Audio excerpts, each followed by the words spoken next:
आप सभी का स्वागत है। आज शुरू करते हैं हम कक्षा 7 की विज्ञान का 11वां अध्याय प्रकाश।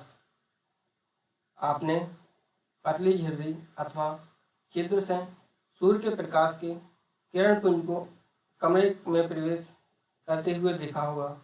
स्कूटर, कार तथा रेलगाड़ी इंजनों के अग्रदीपों से आते प्रकाश के किरण पुंजों को भी आपने अवश्य देखा होगा। इसी प्रकार टॉर्च से भी प्रकाश के किरण पुंज को देखा जा सकता है। संभवतः आप में से कुछ ने लाइट हाउस या विमानपत्तन एयरपोर्ट के टावर की सैटेलाइट के किरण पुंज को देखा होगा। ये अनुभव क्या संकेत करते हैं? देखो, ये जो ट्रेन है इसमें जो बल्ब लगे होते हैं एक किरण पुंज की तरह देखो कैसा प्रकाश करते हैं। प्रकाश सरल रेखा के अनुदिश गमन करता है।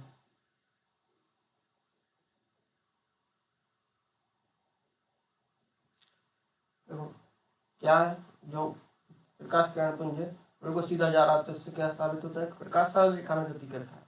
बूझो, कक्षा 6 में दिए गए एक क्रियाकलाप को स्मरण करता है। इस क्रियाकलाप में उसने एक मोमबत्ती को की लो की ओर पहले एक सीधा पाइप से और फिर मुड़े हुए पाइप से देखा था। बूझो, मुड़े हुए पाइप से मोमबत्ती की लो को क्यों नहीं देख पाया था? यह क्रियाकलाप दर्शाता है कि प्रकाश सरल रेखा में गमन करता है।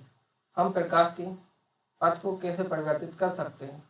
क्या आप जानते हैं कि जब प्रकाश किसी पॉलिश किए हुए या चमकदार पृष्ठ पर पड़ता है तो क्या होता है? देखो, प्रकाश सीधी रेखा में गति करता है। इसके लिए एक प्रयोग दिया गया है। हम जलती हुई मोमबत्ती को एक सीधी पाइप की तरह से देखते हैं तो हमें मोमबत्ती की रोशनी दिखाई देती है। अगर हम पाइप को मोड़ देते हैं तो हमें प्रकाश नहीं दिखाई देता है अथवा मोमबत्ती का उजाला नहीं दिखाई देता। प्रकाश का परावर्तन। प्रकाश की दिशा को परिवर्तित करने की एक विधि यह है कि इसे किसी चमकदार पृष्ठ पर डाला जाए। उदाहरण के लिए स्टेनलेस इस्पात की चमकदार प्लेट अथवा इस्पात की चमकदार चम्मच की दिशा प्रकाश की दिशा को परिवर्तित कर सकती है। जल का पृष्ठ भी दर्पण की भांति कार्य कर सकता है तथा प्रकाश के पथ को बदल सकता है। क्या आपने कभी जल में पेड़ों अथवा इमारतों का परिवर्तन देखा है? कोई भी पॉलिश किया हुआ अथवा चमकदार पृष्ठ दर्पण की भांति कार्य कर सकता है। जब प्रकाश किसी दर्पण पर पड़ता है तो क्या होता है? आप कक्षा 6 में पढ़ चुके हैं कि दर्पण अपने ऊपर पड़ने वाले प्रकाश की दिशा को बदल देता है। दर्पण द्वारा प्रकाश की दिशा का यह परिवर्तन प्रकाश का परावर्तन कहलाता है। दर्पण अपने ऊपर पड़ने वाले प्रकाश की दिशा को बदल देता है। दर्पण द्वारा प्रकाश की दिशा का यह परिवर्तन प्रकाश का परावर्तन कहलाता है। क्या आपको यह क्रियाकलाप याद है जिसमें आपने एक टॉर्च के प्रकाश को दर्पण द्वारा परावर्तित कराया था? पहेली को पंचतंत्र की शेर तथा खरगोश की कहानी याद आ रही है जिसमें खरगोश ने शेर को पानी में उसका परिवर्तन दिखाकर मुक्त बनाया था। देखो, ये पंचतंत्र की कहानी क्या है? एक जंगल में शेर ने यह नियम बना रखा था कि प्रत्येक जानवर नंबर से प्रतिदिन एक जानवर उसके पास उसका शिकार बनने अर्थात भोजन बनने के लिए उसके पास आता रहेगा। जब एक बार एक खरगोश का नंबर आया तो उसने कहा कि शेर महाराज, मैं क्या करूं? जंगल में एक दूसरा शेर भी आ गया, तो मैं उसके पास जाऊं कि आपके पास? मैं उससे भागते भागते आपके पास आया हूँ, वो बाकी जानवरों को खा जाएगा, फिर आपके लिए क्या बचेगा? तो शेर बोला खरगोश से, बताओ वह दूसरा कहाँ है? तो खरगोश उस शेर को एक कुएं के पास ले गया। शेर ने उस कुएं में झांका तो उसे अपनी ही परछाई दिखाई दी। फिर शेर दहाड़ा तो कुएं वाला भी शेर दहाड़ा, उसे लगा ये तो दूसरा शेर रियल का है, वास्तविक का। तो शेर इस प्रकार कुआं में फूंद गया और बाकी सभी जंगल के जानवर सुरक्षित रहे। आइए उसी से मिलता जुलता एक क्रियाकलाप करें। क्रियाकलाप 11.1, एक टार्च लीजिए। इसके कांच को चित्र 11.5 में दर्शाए अनुसार काले रंग के टार्च पेपर के टुकड़े से ढकिए, जिसमें 3 पतली झिर्रियाँ बनी हों। लकड़ी के किसी चिकने बोर्ड और एक अन्य चार्ट पेपर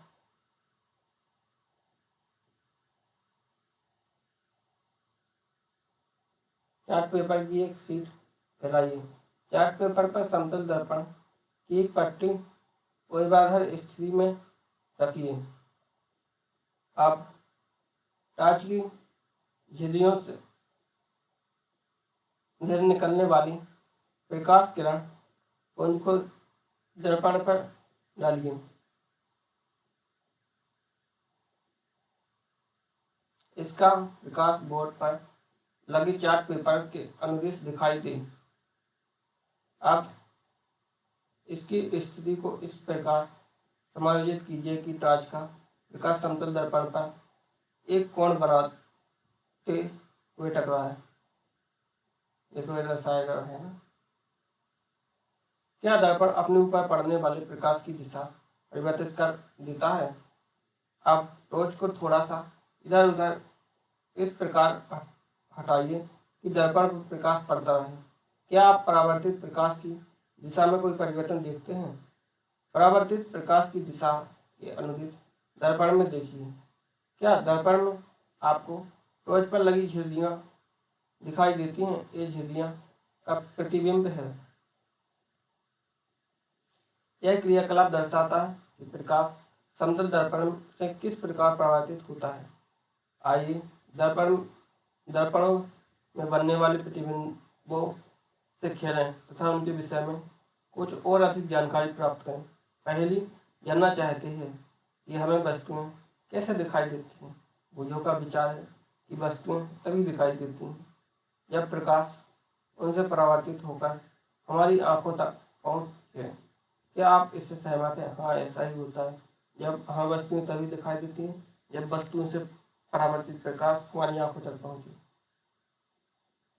क्रियाकलाप 11.2, चेतावनी। जलती हुई मोमबत्ती का उपयोग करते समय सावधानी बरतें। इस क्रियाकलाप को यदि अपने अध्यापक या घर के किसी बड़े सदस्य की उपस्थिति में इस क्रियाकलाप को अपने अध्यापक या घर के किसी बड़े सदस्य की उपस्थिति में करें तो अच्छा है। एक समतल दर्पण के सामने एक जलती हुई मोमबत्ती रखिए। मोमबत्ती की लौ को दर्पण में देखने का प्रयत्न कीजिए। ऐसा प्रतीत होता है जैसे कि इसी प्रकार की एक मोमबत्ती दर्पण के पीछे रखी हो। जो मोमबत्ती दर्पण के पीछे रखी प्रतीत होती है, दर्पण द्वारा बनाया गया मोमबत्ती का प्रतिबिंब है। यहाँ मोमबत्ती किसी बिंब का उदाहरण है। आप मोमबत्ती को दर्पण के सामने विभिन्न स्थितियों में रखिए। प्रत्येक अवस्था में प्रतिबिंब को देखिए। क्या प्रत्येक दशा में प्रतिबिंब सीधा है? क्या प्रतिबिंब की बिंब की ओर लो की भांति मोमबत्ती के ऊपरी सिरे पर दिखाई दे रही है? इस प्रकार के प्रतिबिंब को सीधा प्रतिबिंब कहते हैं। समतल दर्पण द्वारा बनने वाला प्रतिबिंब दर्पण में सीधा तथा बिंब के समान समापता दिखाई देता है। देखो, अगर हम किसी दर्पण में के सामने एक जलती हुई मोमबत्ती या हम भी खड़े हो जाए तो हमें लगेगा कि हमारे जैसा या बिल्कुल मोमबत्ती जैसी दूसरी मोमबत्ती दर्पण के पीछे रखी हो, बिल्कुल बराबर दूरी पर, जितनी दूरी पर एक मोमबत्ती दर्पण से रखी है। बूझो ने अपनी नोटबुक में लिखा, क्या यह आश्चर्यजनक नहीं है कि दर्पण चाहे छोटा हो या बड़ा, मेरा प्रतिबिंब मेरे साइज के समान ही बनता है। हाँ, तो सही है। अब दर्पण के पीछे एक पर्दा और बाधा रखिए। पर्दे पर मोमबत्ती का प्रतिबिंब प्राप्त करने का प्रयत्न कीजिए। क्या आप पर्दे पर प्रतिबिंब प्राप्त कर पाते हैं? अब पर्दे को दर्पण के सामने रखिए। क्या अब आप पर्दे पर प्रतिबिंब प्राप्त कर पाते हैं? आप देखेंगे कि किसी भी स्थिति में मोमबत्ती का प्रतिबिंब पर्दे पर प्राप्त नहीं किया जा सकता। दर्पण से प्रतिबिंब की दूरी कितनी है? आइए एक और क्रियाकलाप करें।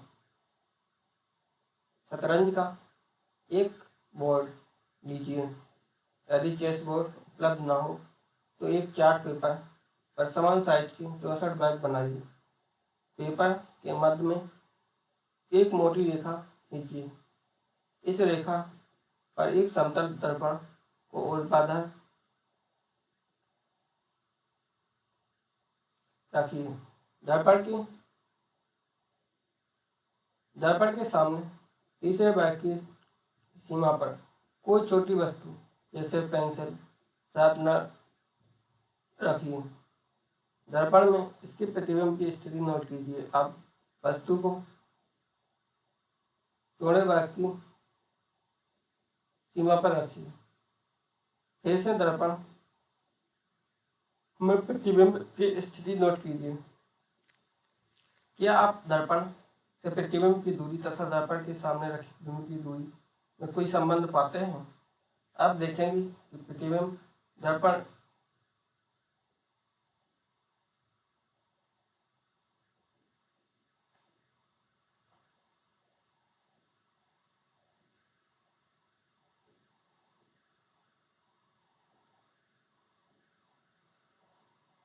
आप देखेंगे कि प्रतिबिंब दर्पण से उसके पीछे उतनी ही दूरी पर है जितनी की दर्पण से बिंब की दूरी होती है। अब इसकी पुष्टि चार्ट पेपर पर बिंब को किसी भी स्थान पर रखकर कीजिए। पहेली ने अपनी नोटबुक में लिखा, समतल दर्पण में प्रतिबिंब दर्पण के पीछे बनता है। यह सीधा होता है, बिंब के साइज के समान होता है तथा दर्पण से प्रतिबिंब की दूरी दर्पण के सामने बिंब की दूरी के बराबर होता है। दक्षिण या वाम। जब आप समतल दर्पण में अपना प्रतिबिंब देखते हैं तो क्या यह ठीक आपके जैसा दिखाई देता है? क्या कभी आपने ध्यान दिया है कि आप तथा दर्पण में आपके प्रतिबिंब में एक रोचक अंतर है? आइए इसे याद करें।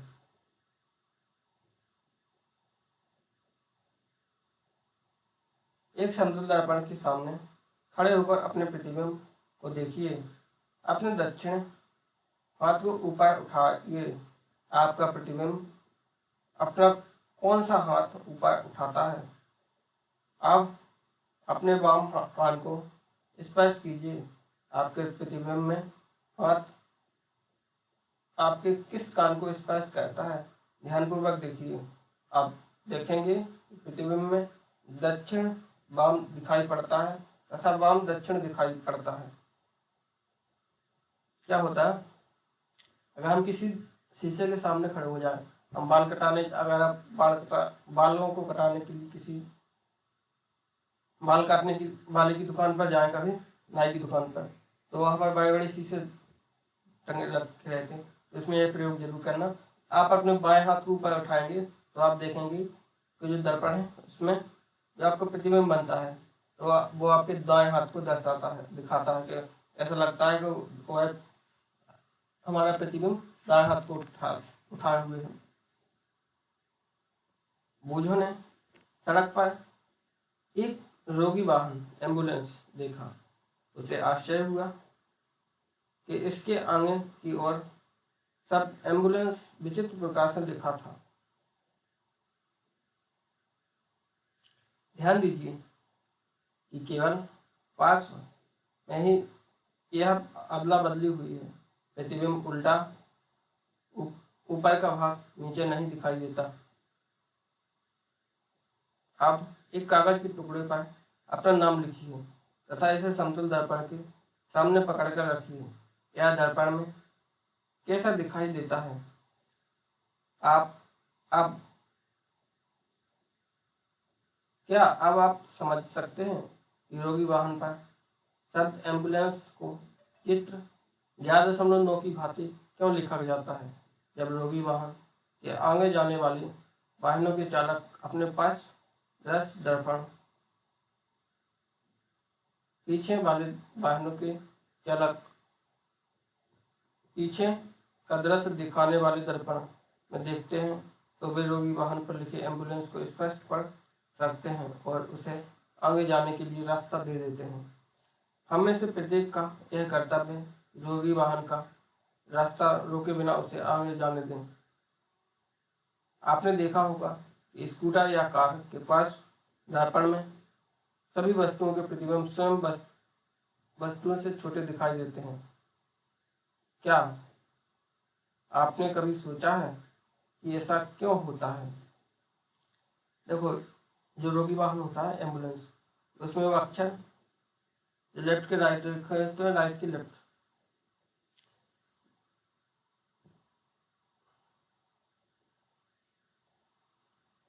गोलीय दर्पणों से खेल। पहली तथा बूझो सायंकाल भोजन के लिए प्रतीक्षा कर रहे थे। बूझो ने स्टेनलेस इस्पात की एक प्लेट उठाई और उसमें अपना प्रतिबिंब देखा। अरे, यह प्लेट तो समतल दर्पण की भांति कार्य करती है। मेरा प्रतिबिंब सीधा तथा समान साइज का है। पहेली ने एक अपना प्रतिबिंब इस्पात की चम्मच के बाहरी अर्थात पीछे वाले टेस्ट को उपयोग करके देखा। पहेली ने कहा, बूझो इधर देखो, मैं भी अपना सीधा प्रतिबिंब देख सकती हूँ, यद्यपि यह साइज में छोटा है।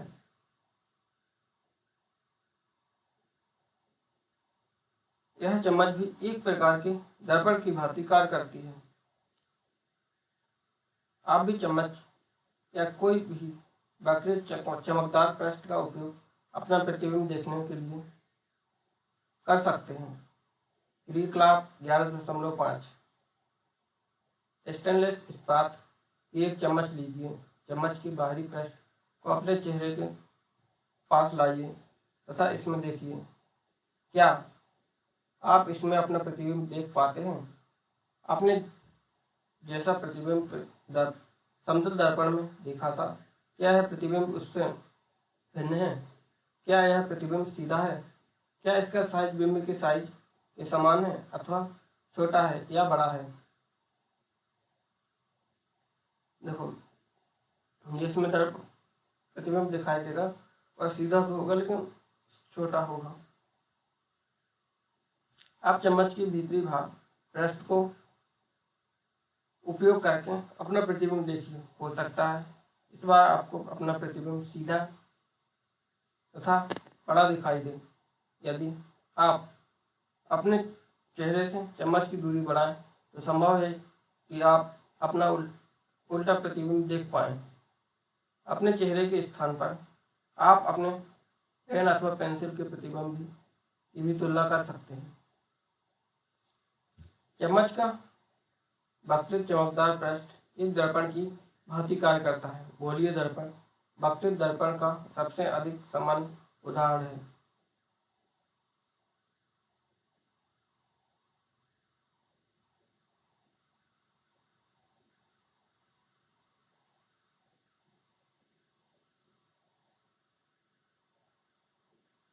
यदि किसी गोलीय दर्पण का प्रवर्तक पृष्ठ अवतल है तो इसे अवतल दर्पण कहते हैं।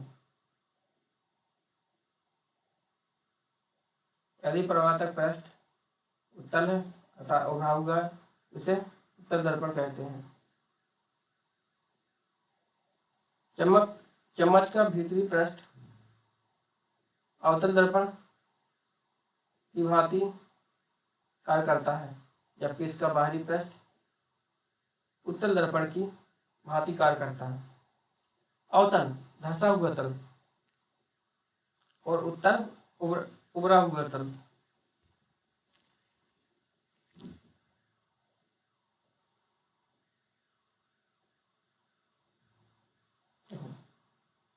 हम जानते हैं कि किसी बिंब का समतल दर्पण द्वारा बना प्रतिबिंब पर्दे पर प्राप्त नहीं किया जा सकता है। आइए देखें क्या यह अवतल दर्पण द्वारा बने प्रतिबिंबों के लिए भी यही सही है।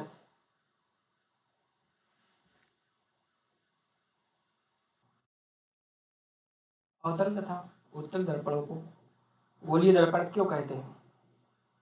रबर की एक गेंद लीजिए तथा इसके एक भाग को चाकू अथवा आरी से काटिए। चित्र 11.13 ए के अनुसार। सावधान, गेंद काटने के लिए किसी अपने से बड़े व्यक्ति की सहायता लीजिए। कटी हुई गेंद का भीतरी पृष्ठ अवतल तथा बाहरी पृष्ठ उत्तल कहलाता है। अब क्रियाकलाप 11.6 आपको समझ आ गया? उत्तल तथा अवतल दर्पणों को गोलीय दर्पण क्यों कहते हैं? क्योंकि यह गोले से प्राप्त होते हैं, किसी भी गोले से। जैसे हम किसी गेंद को काटें, इसका बाहरी भाग उत्तल और भीतरी भाग अवतल दर्पण की भांति दिखता है। इसमें पॉलिश कर दें हम तो यह उसका बाहरी भाग, जो बाहरी भाग होगा अवतल दर्पण की भांति और जो भीतरी भाग होगा वह अवतल दर्पण की भांति दिखाई देगा। चेतावनी, क्रियाकलाप 11.6 सूर्य के प्रकाश में किया जाना है।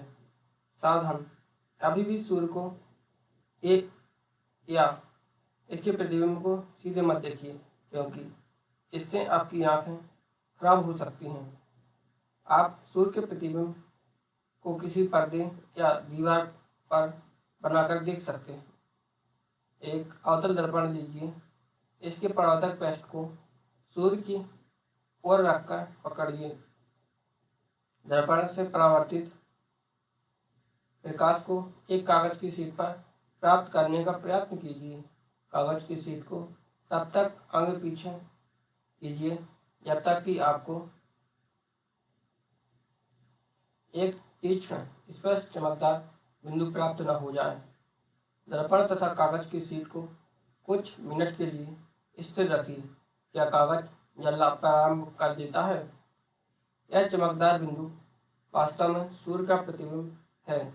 ध्यान दीजिए, यह प्रतिबिंब पर्दे कागज की शीट पर बन रहा है। पर्दे पर बनने वाले प्रतिबिंब को वास्तविक प्रतिबिंब कहते हैं। स्मरण कीजिए कि क्रियाकलाप 11.2 में समतल दर्पण द्वारा बने मोमबत्ती की लो के प्रतिबिंब को पर्दे पर प्राप्त नहीं किया जा सका था। इस प्रकार के प्रतिबिंब को आभासी प्रतिबिंब कहते हैं। आइए आप अवतल दर्पण द्वारा बने मोमबत्ती की लो के प्रतिबिंब को पर्दे पर प्राप्त करने का प्रयत्न करें। क्रियाकलाप 11.7 अवतल दर्पण को चित्र 7.5 अवतल दर्पण को चित्र 11.15 में दिखाए अनुसार मेज पर रखें। किसी स्टैंड कोई प्रबंध जो दर्पण को स्थिर रख सके का उपयोग किया जा सकता है पर लगाइए। गत्ते की किसी सीट लगभग 15 सेंटीमीटर 10 सेंटीमीटर पर एक सफेद कागज चिपकाइए। यह एक पर्दे का कार्य करेगी। मेज पर एक जलती हुई मोमबत्ती दर्पण से लगभग 50 सेंटीमीटर की दूरी पर इस प्रकार रखिए। पर्दे पर मोमबत्ती की लो का प्रतिबिंब प्राप्त करने का प्रयत्न कीजिए। इसके लिए पर्दे को दर्पण की ओर अथवा दर्पण से दूर उस समय तक सरकाइए जब तक कि लो का तीक्ष्ण प्रतिबिंब प्राप्त न हो जाए। ध्यान रखिए, मोमबत्ती से दर्पण पर पड़ने वाले प्रकाश को पर्दा बाधा न पहुंचाए।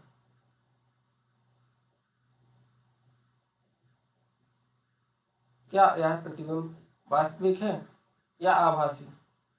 क्या इसका साइज लो जितना ही है?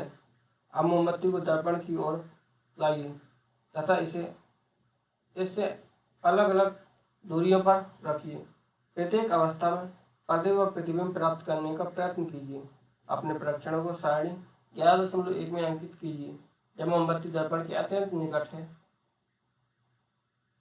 क्या तब प्रतिबिंब को पर्दे पर प्राप्त कर पाना संभव है? देखो, इस प्रकार से दर्पण हमें प्रतिबिंब प्राप्त होगा मोमबत्ती का। सपने का उल्टा मिलेगा, लेकिन या ध्यान रखना, उल्टा प्रतिबिंब मिलेगा। हम देखते हैं कि अवतल दर्पण द्वारा बना प्रतिबिंब साइज में बिंब से छोटा या बड़ा हो सकता है। प्रतिबिंब वास्तविक अथवा आभासी भी हो सकता है। अवतल दर्पणों का उपयोग अनेक प्रयोजनों के लिए किया जाता है। संभवतः आपने डॉक्टरों को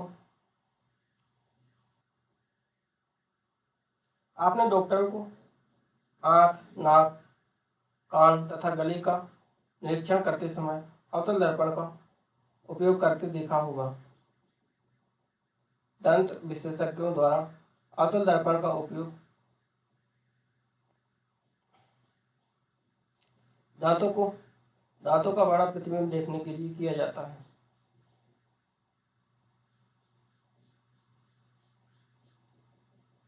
टॉर्च कारों तथा स्कूटरों के अग्र दीप के परावर्तक रस्ट की आकृति भी अवतल है। देखो, जो टॉर्च होती है उसके आकृति की आकृतियों से अवतल बनाया जाता है, जिससे किरण पुंज मिल सके। पूजो ने अपनी नई साइकिल की घंटी की चमकदार रेस्ट से अपना प्रतिबिंब देखा।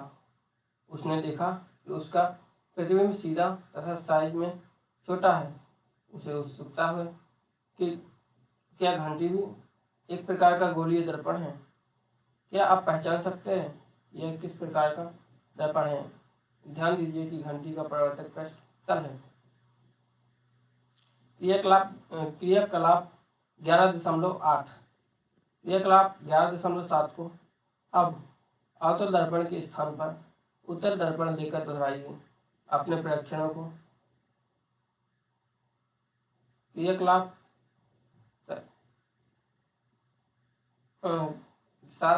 11.7 की भांति सारणी में अंकित कीजिए। क्या आप उत्तल दर्पण द्वारा बिंब की किसी भी दूरी के लिए वास्तविक प्रतिबिंब प्राप्त कर पाते हैं? नहीं होगा प्राप्त। क्या आप बिंब से बड़े साइज का प्रतिबिंब प्राप्त कर सकते हैं? नहीं मिलेगा। क्या अब आप वाहनों के पास दर्पणों में उपयोग किए जाने वाले दर्पणों को पहचान सकते हैं? ये उत्तल दर्पण है। उत्तल दर्पण अधिक क्षेत्र के दृश्य का प्रतिबिंब बना सकते हैं, अतः ये चालकों को पीछे के अपेक्षाकृत अधिक क्षेत्र के वाहनों को देखने में सहायता करते हैं। देखो, जो हमारे वाहनों में होते हैं, मोटरसाइकिल या कोई कार, बस, जो बगल में जो शीशे लगे होते हैं जिससे ड्राइवर पीछे के दृश्य देखते हैं, एक प्रकार का उल्टा उसमें उत्तल दर्पण होता है, जिससे वह अधिक से अधिक क्षेत्र को देख सकता है पीछे का। ये सोचो, अगर समतल दर्पण लगा दें तो वह बहुत कम क्षेत्र को देख पाएगा।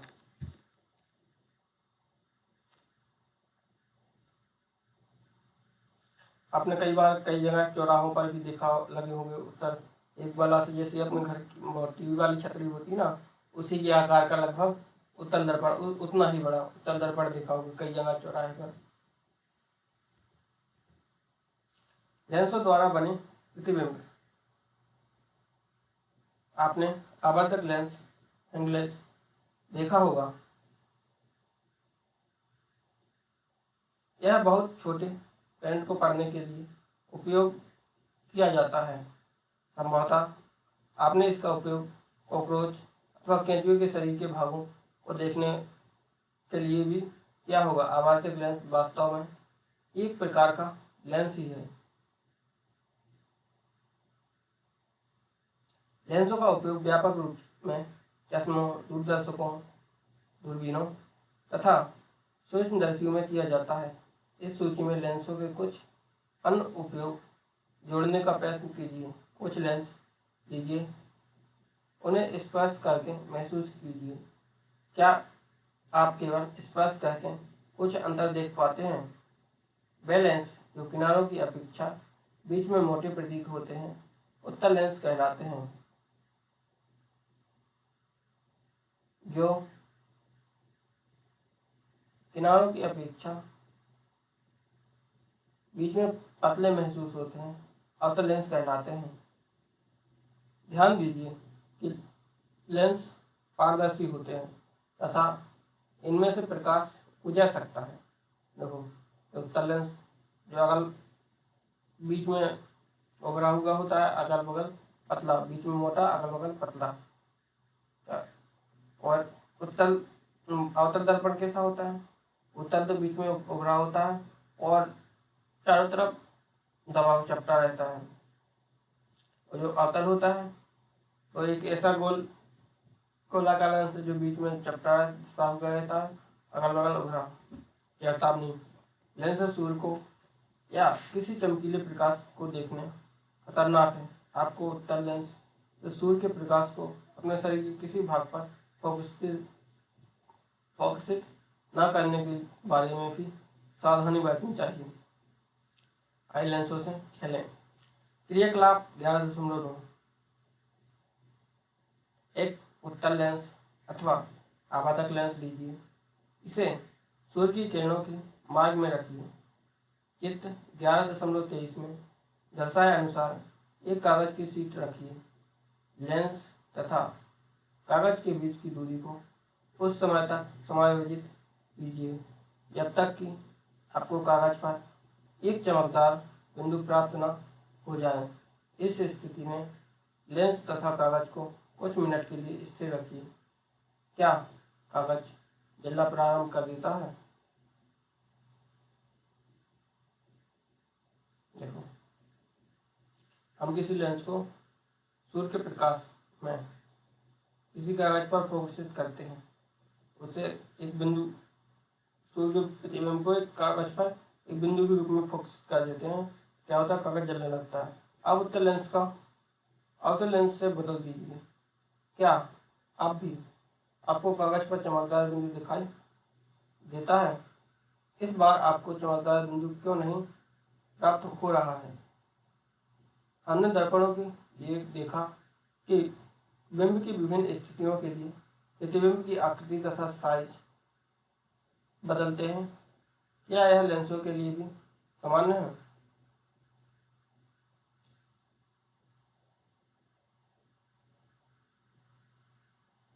नीला डिब्बा पड़ा है।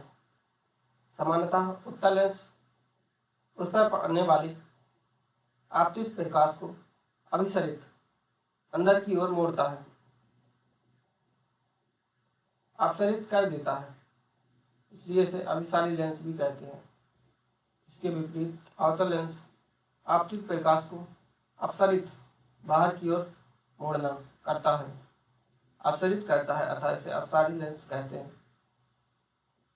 देखो, जो उत्तल लेंस होता है प्रकाश को एक बिंदु की ओर मोड़ता है, जो अवतल लेंस होता है वो प्रकाश को फैला देता है। जो उत्तल लेंस होता है वो प्रकाश समांतर प्रकाश किरण पुंज को एक बिंदु की ओर मोड़ देता है, इसलिए इसे अभिसरित करना, मतलब एक तरफ पूरे फोकस को एक ही बिंदु की ओर कर देता है, तो इसे अभिसरित लेंस कहते हैं, अभिसारी। और जो अवतल होता है वो प्रकाश को फैला देता है, इसलिए इसे अपसारी लेंस कहते हैं। क्रियाकलाप 11.10। एक उत्तल लेंस लीजिए तथा इसे मेज पर रखें। एक स्टैंड पर लगाइए, जैसा कि आपने अवतल दर्पण में किया था। मेज पर एक जलती हुई मोमबत्ती को लेंस से लगभग 50 सेंटीमीटर की दूरी पर रखिए। ऐसा सेटअप बनाना। विभिन्न दूरियों पर रखें बिंब के लिए उत्तल लेंस द्वारा बने प्रतिबिंब। इसका अर्थ यह है कि हम लेंस द्वारा बने प्रतिबिंब को बिंब की दिशा में देखते हैं। आप बुझो सही कह रहे हो। लेंस के दूसरी ओर रखे कागज के पर्दे पर मोमबत्ती की लो का प्रतिबिंब प्राप्त करने का प्रयत्न कीजिए। आपको पर्दे को लेंस की ओर या लेंस से दूर ले जाना होगा, जिससे कि आपको लो का स्पष्ट तीक्ष्ण प्रतिबिंब प्राप्त हो जाए। आपको किस प्रकार का प्रतिबिंब प्राप्त होता है? क्या यह वास्तविक है या आभासी? आप लेंस से मोमबत्ती की दूरी बदलिए। प्रत्येक अवस्था में कागज के पर्दे को सरकाकर इस पर मोमबत्ती की लो और प्रतिबिंब प्राप्त करने का प्रयत्न कीजिए। अवतल दर्पण के लिए किए गए क्रियाकलाप 11.7 के अनुसार अपने प्रेक्षणों को सारणीबद्ध कीजिए। क्या बिंब की किसी स्थिति के लिए आपको ऐसा प्रतिबिंब प्राप्त होता है जो सीधा तथा आवर्धित हो? क्या इस प्रतिबिंब को पर्दे पर प्राप्त किया जा सकता है? क्या यह वास्तविक है या आभासी? देखो, एक स्थिति में ऐसा प्रतिबिंब प्राप्त होगा जो बिंब से बड़ा हो, अर्थात जिस वस्तु का प्रतिबिंब बना है उससे बड़ा होगा, उसे पर्दे पर प्राप्त नहीं किया जाएगा सकेगा, यह आभासी होगा। ऐसी स्थिति में उत्तल लेंस को आवर्धित लेंस की भांति उपयोग किया जाता है। इस प्रकार अवतल लेंस द्वारा बने प्रतिबिंबों का अध्ययन कीजिए। आप पाएंगे कि अवतल लेंस द्वारा बने प्रतिबिंब सदैव आभासी, सीधे तथा बिंब के साइज से छोटे हैं। सूर्य का प्रकाश श्वेत अथवा रंगीन। सूर्य का प्रकाश कैसा है? सफेद है या रंगीन? क्या आपने आकाश में कभी इंद्रधनुष देखा है? आपने ध्यान किया होगा कि यह पर्याय वर्षा के पश्चात दिखाई देता है, जब सूर्य आकाश में क्षितिज के पास होता है। इंद्रधनुष आकाश में अनेक रंगों के एक बड़े धनुष के रूप में दिखाई देता है। इंद्रधनुष में अनेक वर्ण होते हैं। मोटे तौर पर इंद्रधनुष में 7 वर्ण होते हैं। ये रंग है लाल, नारंगी, पीला, हरा, नीला, जामुनी तथा बैंगनी। आपने देखा होगा कि जब आप साबुन के बुलबुले बनाते हैं तो वे भी रंगीन दिखाई देते हैं। इसी प्रकार जब प्रकाश किसी सीढ़ी से परावर्तित होता है तो आपको अनेक वर्ण दिखाई देते हैं। पहेली आपको बताना चाहती है कि आप इंद्रधनुष तभी देख सकते हैं जब आपकी पीठ सूर्य की ओर हो। इन सब अनुभवों के आधार पर क्या हम यह कह सकते हैं कि सूर्य का प्रकाश विभिन्न वर्णों का मिश्रण है? आइए जांच करें। क्रियाकलाप 11.11। कांच का एक पेज में लीजिए।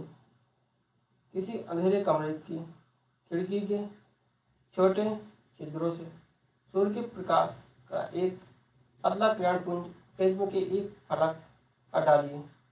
प्रिज्म के दूसरे फलक से बाहर निकलने वाले प्रकाश को सफेद कागज की एक शीट अथवा सफेद दीवार पर गिरने दीजिए। आप क्या देखते हैं?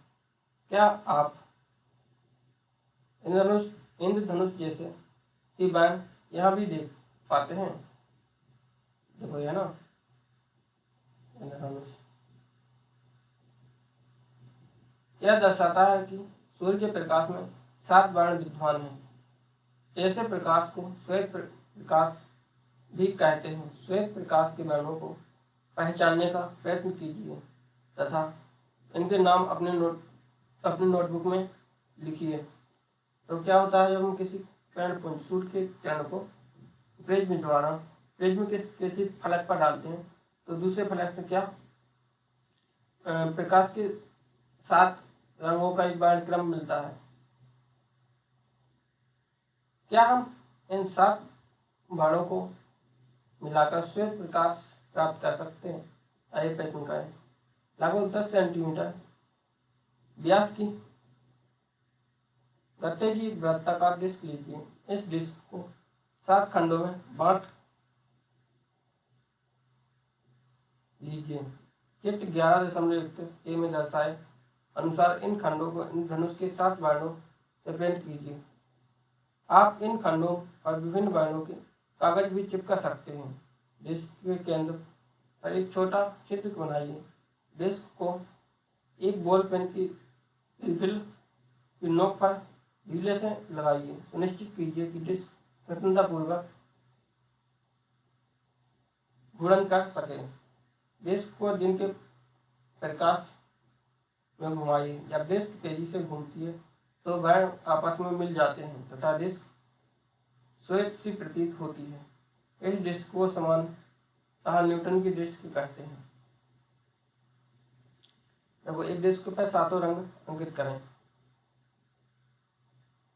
और इस डिस्क को घुमाएं तो क्या हमें सफेद कलर की डिस्क ऐसा लगेगा जैसे सफेद है। इसको बहुत तेजी से घुमाएं तो इसका अर्थ यह है कि श्वेत प्रकाश में 7 वर्ण होते हैं। हाँ,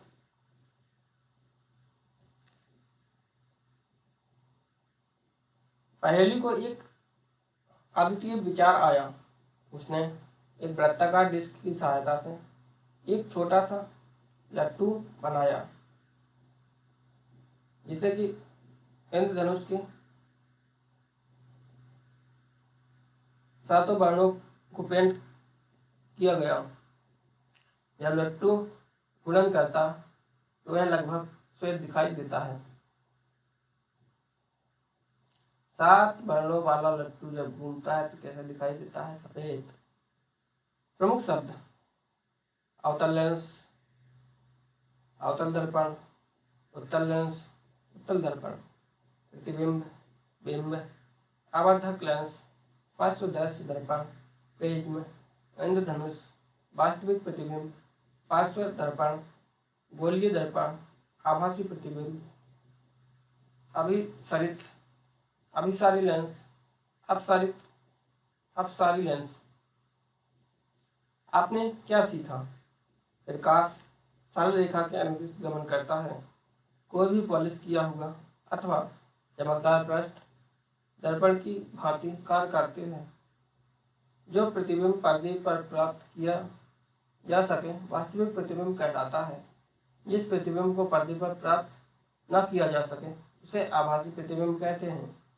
समतल दर्पण द्वारा बना प्रतिबिंब सीधा होता है, यह आभासी होता है तथा बिंब के समान साइज का होता है।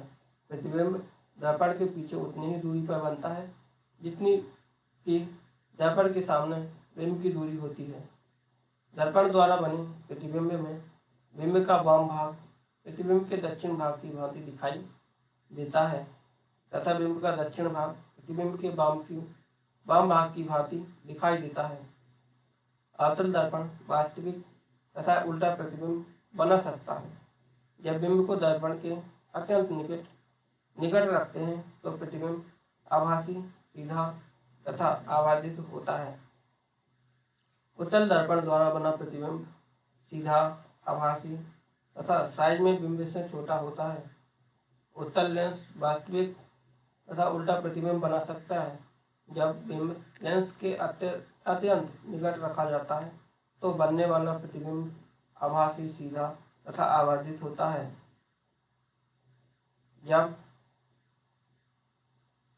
उत्तल लेंस को वस्तुओं को जब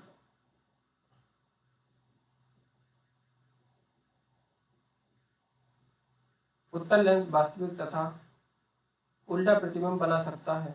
जब बिंब लेंस के अत्यंत निकट रखा जाता है तो बनने वाला प्रतिबिंब आभासी, सीधा तथा आवर्धित होता है।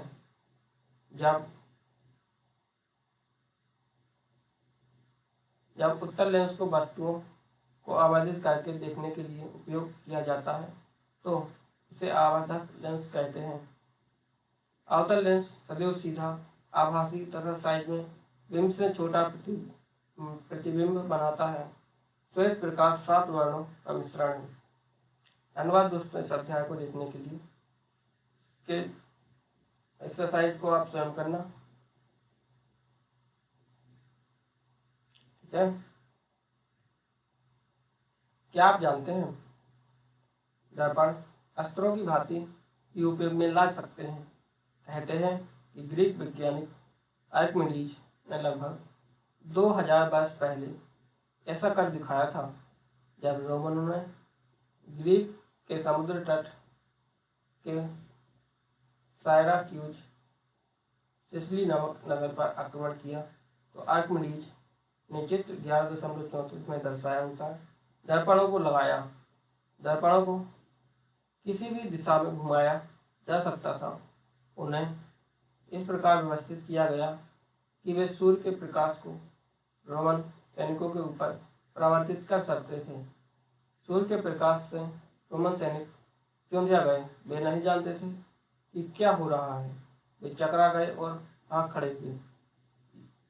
यह एक ऐसा उदाहरण है जो स्पष्ट करता है कि किस प्रकार सैनिक ताकत पर सूझबूझ से विजय पाई जा सकती है। देखो, ग्रीस के वैज्ञानिक आर्किमिडीज ने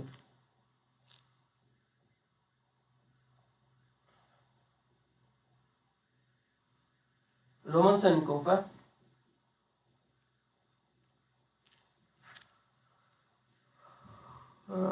इस प्रकार से विजय पाई थी। उन्होंने दर्पण लगा ली समुद्र तट पर और जो सैनिकों की नाव थी उस पर फोकस कर दिए सभी। तो जो सैनिक थे वो चकरा गए कि ये क्या हो रहा है, भाग खड़े। ठीक है। तो